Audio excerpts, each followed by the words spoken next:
Assalamualaikum warahmatullahi wabarakatuh. Kami dari kelompok 3 ingin mempresentasikan makalah ilmu pendidikan yang berjudul Peserta Didik dalam Pendidikan Islam dengan anggota yaitu saya Dias Lito Pangestu 220401 0031 dan Anissa Damayanti 220401 0040. Latar belakang peserta didik yaitu sebagai peserta didik harus memahami kewajiban, etika, serta melaksanakan kewajiban, yaitu kewajiban suatu yang wajib dilakukan atau dilaksanakan oleh peserta didik.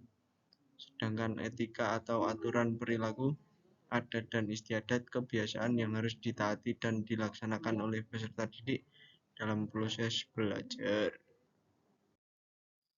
Rumusan masalah dari makalah ini yaitu bagaimana konsep fitrah dan dasar-dasar kebutuhan anak untuk memperoleh pendidikan, bagaimana tahap-tahap atau periode perkembangan peserta didik dalam Islam, dan bagaimana sifat-sifat etika peserta didik dalam belajar.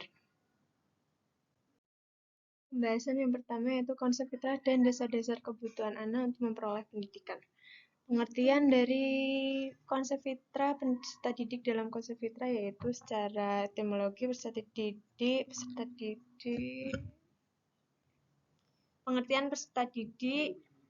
pengertian konsep fitrah dan dasar-dasar kebutuhan anak untuk memperoleh pendidikan, yaitu peserta didik merupakan orang yang belum dewasa dan memiliki sejumlah kemampuan dasar yang perlu dikembangkan.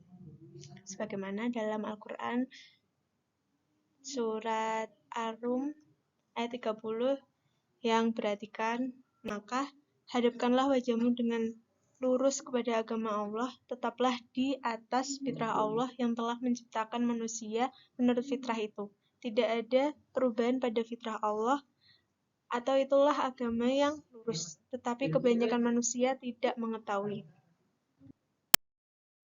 Tahap-tahap periode perkembangan peserta didik dalam Islam. Tahap asuhan, yaitu usia 0-2 tahun. Individu yang belum memiliki kesabaran dan daya infeksi tuwuh. Hanya mampu menerima rangsangan yang bersifat biologis dan psikologis dari air susu ibunya. Yang kedua yaitu tahapan jasmani. Itu dari usia 2 tahun sampai dengan usia 12 tahun. Tahap ini lazim disebut sebagai fase kekanak-kanakan, yaitu mulai neonatus sampai dengan masa mimpi basah. Yang ketiga yaitu tahapan psikologis yang dimulai dari usia 12 sampai 20 tahun. Tahap ini disebut tahap tamsis, yaitu fase di mana anak mulai mampu membedakan antara yang baik dan yang buruk, benar dan yang salah.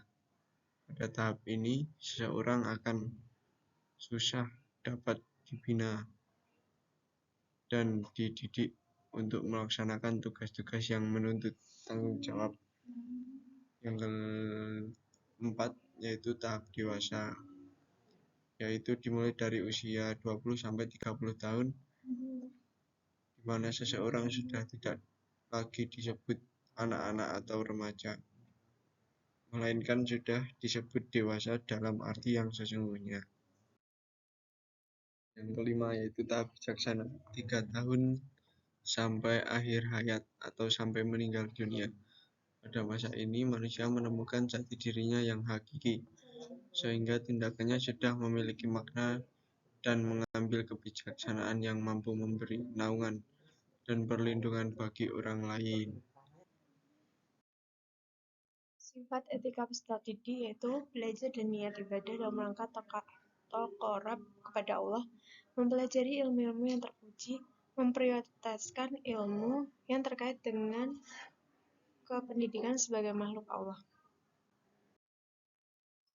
Terima kasih atas partisipasinya. Sekian dari presentasi kami. Assalamualaikum warahmatullahi wabarakatuh.